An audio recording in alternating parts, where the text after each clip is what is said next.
हाँ जी, तो आज आप टाइटल देख के समझ गए होंगे कि हम कुछ शोर-शराबे की बात करेंगे, कुछ नॉइज़ की बात करेंगे। नहीं, म्यूज़िक वाली नॉइज़ेज़ नहीं, कुछ ऐसी नॉइज़ जो आपकी गाड़ी से आती हैं। मेरा नाम आशीष मसी, आप देख रहे हैं मेरे को कार बाइक 360 पर। आज मेरे पास है अपनी पुरानी इकोस्पोर्ट, ये 2018 का मॉडल है, 75,000 किलोमीटर चल चुकी है गाड़ी। और ये जो गाड़ी है ये मैंने सेकंड हैंड ही खरीदी थी जब फोर्ड बंद हो चुकी थी। लेकिन इसमें से कुछ नॉइज़ आती हैं, कुछ मैं आइडेंटिफ़ाई कर चुका हूँ, कुछ मैं करवाने की कोशिश कर रहा हूँ मैकेनिक से। लेकिन मैं आपको बताऊँगा कौन सी नॉइज़ जब आए और क्या नॉइज़ कहाँ से आए, तो आपको क्या करना है और क्या पार्ट आपका डैमेज हो रहा है। सबसे पहली नॉइज़ जो आ रही है वो आप सुन ही सकते हैं, स्टीयरिंग से आ रही है हल्की-हल्की। तो इसको मोड़ रहे हैं तो हल्की-सी क्या करके आवाज़ कर रहा है ये। इसका मतलब ये है कि आपका स्टीयरिंग रैक जो है पूरा वो ख़राब हो रहा है, वो ख़त्म हो रहा है। और जो जॉइंट्स वगैरह हैं उसके, जो बॉल जॉइंट्स हैं वो सारे के सारे गड़बड़ हो रहे हैं। यानी कि इसे रिप्लेस करने का टाइम आ गया, क्योंकि गाड़ी भी काफ़ी चल चुकी है 75 किलोमीटर, तो ये रिप्लेस करने का टाइम आ गया है। So in case when you turn in steering and you can hear some noises coming like some rubber parts are घिसोइंग, कुछ घिस रहा है, तो इसका मतलब आपके जो बॉल जॉइंट्स हैं और जो स्टीयरिंग के सारे कॉलम्स हैं वो गड़बड़ हो रहे हैं। तो वहाँ पे आपको दिखाना पड़ेगा और चेक करना पड़ेगा एग्जैक्टली कौन सी चीज़ से आवाज़ आ रही है। दूसरी चीज़ है कि अगर आप गाड़ी को जब चलाते हैं, ये गेयर में डालें इसको, ऑटोमेटिक है, और गाड़ी जब चला रहे हैं आप और पीछे से आपको लगता है कि एग्जॉस्ट थोड़ा सा ज़्यादा स्पोर्टी नॉइज़ दे रहा है, थोड़ा सा लग रहा है कि ज़्यादा आवाज़ रोर वाली आ रही है, तेज़ आवाज़ आ रही है, पुरानी गाड़ी हो चुकी है, 7-8 साल हो चुके हैं, तो इसका मतलब ये है कि आपकी गाड़ी के एग्जॉस्ट में कहीं पे लीक है और कहीं ना कहीं पे रस्टिंग हो रही है गाड़ी के एग्जॉस्ट सिस्टम में। अब वो किस पॉइंट पे लीक है, क्या आगे इंजन माउंट के साथ वाले पॉइंट पे लीक है या फिर पीछे कैटालिटिक कन्वर्टर के बाद लीक है, कहाँ पे लीक है ये आपको देखना पड़ेगा।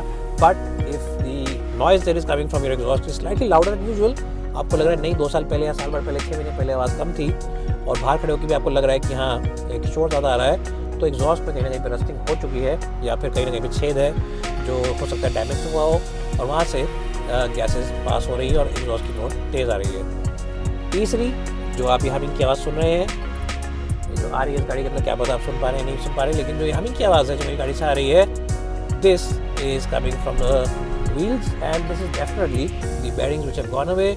अब ये प्रॉब्लम हो सकता है कि डिस्क के साथ हो या फिर हो सकता है कि डिस्क के बगैर हो, बट खोल के पता चलेगा क्या है। बट ये जो आवाज़ आ रही है ये खर्चा बताएगी आपको डिस्क का या फिर पूरे के पूरे व्हील बेयरिंग का, जॉइंट्स का। एक और चीज़ जो आपको ध्यान रखनी है वो ये कि जब आप ब्रेक दबाते हैं और ब्रेक्स में स्क्वीलिंग की आवाज़ आती है, ची आवाज़ आती है, इसका मतलब साफ़ है कि आपके डिस्क पैड्स पूरी तरह से फेड हो चुके हैं। ब्रेकिंग में अगर आपका पेडल भी नीचे आ रहा है और आवाज़ साथ साथ आ रही है, तो वक्त आ चुका है कि अपनी जेब से आप 5 से 7 हज़ार रुपये हल्के करें इस टाइप की गाड़ी के लिए। अगर आपका ऐसी टाइप की गाड़ी है तो 5 से 7 हज़ार रुपये आपको कम करने पड़ेंगे। जैसे बड़ी गाड़ी है ऑब्वियसली तो आपका खर्चा ज़्यादा आएगा, तो ये चीज़ का आपको ध्यान रखना पड़ेगा। साथ ही साथ अगर आप हार्ड एक्सेलरेशन करते हैं, जब आप गाड़ी को हार्ड एक्सेलरेशन कर रहे हैं और कट करके आवाज़ें आ रही है बड़ी ज़ोर से, इसका मतलब ये कि जो आपके माउंट्स हैं इंजन के, अगर आपको ज़ोर से कट करके आवाज़ आ रही है हार्ड एक्सेलरेशन में, हार्ड ब्रेकिंग में, तो इसका मतलब कि जो आपका इंजन माउंट है वो भी हिल चुका है या ढीला हो चुका है, कहीं से उसमें फेलियर आ रहा है, तो वो चीज़ आप जल्दी से जाके दिखाएं। क्योंकि इंजन माउंट अगर आपका हिल गया है या ढीला है या बिल्कुल वोन आउट हो चुका है तो वो भी एक दिक्कत वाली बात है। ऐसा ना हो कि चलते ही इंजन अपने माउंट से हिल जाए, तो that's something you should do. But it only happens when you accelerating hard और ब्रेकिंग हार्ड, जब आपको कट करके जोर से आवाज़ आती है, तब आप उस बात का बहुत ही ध्यान से मतलब उस पर ध्यान दें। एक और आवाज़ जो कि बहुत कॉमन है वो ये है कि जब आप गाड़ी को मोड़ते हैं लेफ्ट या राइट, तो मोड़ते टाइम कर करके आपको आवाज़ आती है। That is of course the arm, the suspension arm which has gone. जो गाड़ी ज़्यादा चल जाती है उनके अंदर आवाज़ आती है, खासकर मेरी गाड़ी जो 50 किलोमीटर से ऊपर चल चुकी है। तो ये एक और दिक्कत है जो आपकी गाड़ी में आ सकती है। उसका ज़्यादा खर्चा नहीं है, it's not very expensive affair, but yes definitely it is expense that you will have to bear. जब आप ऐसे मोड़ेंगे गाड़ी को और आपको कर करके आवाज़ आएगी, इसका मतलब कि आपके टाई रॉड या फिर आपके आर्म्स कहीं ना कहीं पे कुछ दिक्कत है, तो वहाँ पे आपको दिखानी पड़ेगी गाड़ी and it will be a big bill. अब आप कहेंगे सर आपने तो बहुत टेंशन का टॉपिक छेड़ दिया आज, क्या हमें गाड़ी बेच देनी चाहिए? ऐसे में नहीं, बेचने की ज़रूरत नहीं है। अपनी गाड़ी को सर्विस सेंटर ले आइए, ऑथराइज डीलरशिप पे ले आइए, किसी अच्छी जगह पे ले आइए और ये सब चीज़ें कर सकते हैं। एक और चीज़, अगर आपको लग रहा है कि रैटलिंग की आवाज़ ज़्यादा आ रही है तो वो बहुत सिंपल फिक्स है। अपने डैशबोर्ड को खुलवा लीजिए और डैशबोर्ड के अंदर जो नट्स वगैरह होते हैं, उनके जो रबर पार्ट्स लगे होते हैं, जो कि आप कह सकते हैं कि मेन नट्स के ऊपर लगा रखे होते हैं, नीचे लगा रखे होते हैं, तो सॉफ्टन द इम्पैक्ट्स, वो आप चेंज करवा सकते हैं कभी कभी, क्योंकि इतने साल गाड़ी रहती है आपके पास, धूप में खड़ी रहती है, उससे ख़त्म हो जाते हैं।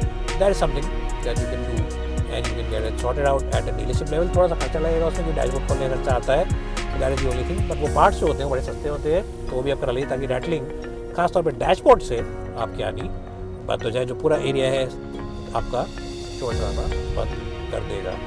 तो ये कुछ ऐसी चीज़ें थी जो मैंने सोचा आपके साथ आज शेयर करूँ। काफ़ी लोग परेशान हो जाते हैं, काफ़ी लोग घबरा जाते हैं, उन्हें लगता है कि गाड़ी बेचने का टाइम आ गया है। कभी लोग एसी ऑन करते हैं और बहुत ज़ोर से चिर करके आवाज़ आती है, बहुत तेज़ आवाज़ आती है, तो वो घबरा जाते हैं। वो बेसिकली एसी की बेल्ट होती है कई गाड़ियों में जो शोर करती है, क्योंकि वॉर्न आउट होने लगती है वो, तो उसके बाद शोर शराबा करती है। So you can get that replaced और you can get it tighten depending on how much your car is done and what the condition of the belt is. और ये सब चीज़ें आपकी गाड़ी की लाइफ को एनहांस करती हैं और आपकी जर्नी को ज़्यादा स्मूथ और एफर्टलेस बनाती है। हाँ, एक और चीज़, अगर आप वाइपर को यूज़ करें और वाइपर भी चिट करें और ठीक से साफ ना करें, मतलब वाइपर ब्लेड खत्म हो चुके हैं तो वाइपर को चेंज करने का टाइम हाँ गया। दैट्स नहीं सस्ता चेंज, बिकॉज 300-400 रुपये में वाइपर चेंज हो जाते हैं इस लेवल की गाड़ियों के, और बहुत महंगी गाड़ियों के ऑफकोर्स थोड़े ज़्यादा पैसे में होते होंगे, but that is something that you need to do and take care. Anyways guys, ये थी एक छोटी सी वीडियो। अगर आपको पसंद आई हो तो प्लीज़ लाइक करना, पसंद नहीं हो तो डिसलाइक करना। And as always, don't leave this channel without subscribing to it. And also remember to check out our favourite money app, जहाँ पे हम सारी जानकारी आपको देते हैं about the financial markets. And also check out our CME 360 platform, जहाँ पर हम आपको जानकारी देते हैं कमर्शियल व्हीकल्स की। अब गाड़ी को रोकते हैं, थोड़ी छाई में ठंडा पानी पीते हैं और गाड़ी को लेके जाते हैं मैकेनिक के पास, क्योंकि इस गाड़ी से काफ़ी ज़्यादा आवाज़ें आ रही हैं।